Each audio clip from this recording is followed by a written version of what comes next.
আজকে আমি আপনাদের কাছে কিছু আমার মনের কষ্টগুলো বলি। এই পৃথিবীর মানুষ সবাই স্বার্থপর, কোনো না কোনো স্বার্থ নিয়ে আমার কাছে আসে।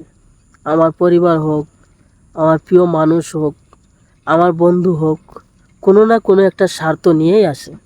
স্বার্থ শেষ হয়ে গেলে তারা তাদের মতো হয়ে থাকে। আমার না নেবে খোঁজ, না করবে ফোন, না করবে কিচ্ছু।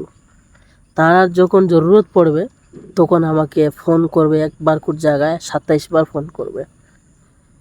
আমি একটা কথা ভাবছি, সবসময় শুনছিলাম কুল্লু নাফসিন জায়কাতুল মউত।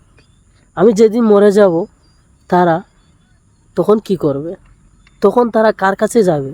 কে তাদের যে প্রয়োজন জিনিসগুলা কি করে পাবে? আমি যেদিন মরে যাব তাদের সব শেষ হয়ে যাবে, তাদের সব শেষ। কারণ আমি ওইখান থেকে তাদেরকে হেল্প করতে পারবো না। না টাকা দিয়ে সাহায্য করতে পারবো, না কোনো কথা দিয়ে সাহায্য করতে পারবো, না কোনো কিছু দিয়ে আমি তাদেরকে সাহায্য করতে পারবো না। তো তারা এটা কেন বুঝে না? আমাকে বারবার কেন কষ্টটা দেয়? যে ওই মানুষটা যদি আজকে দুনিয়া ছেড়ে চলে যায়, কালকে তো আমরা কার কাছে যাব?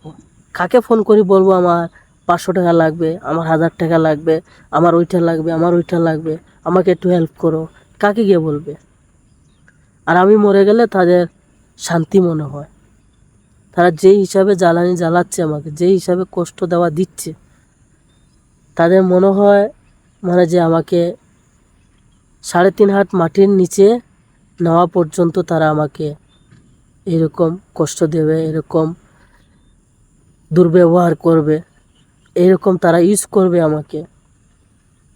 সবাই ভালো থাকবেন আর দোয়া করবেন আমার জন্য। আল্লাহ হাফিজ।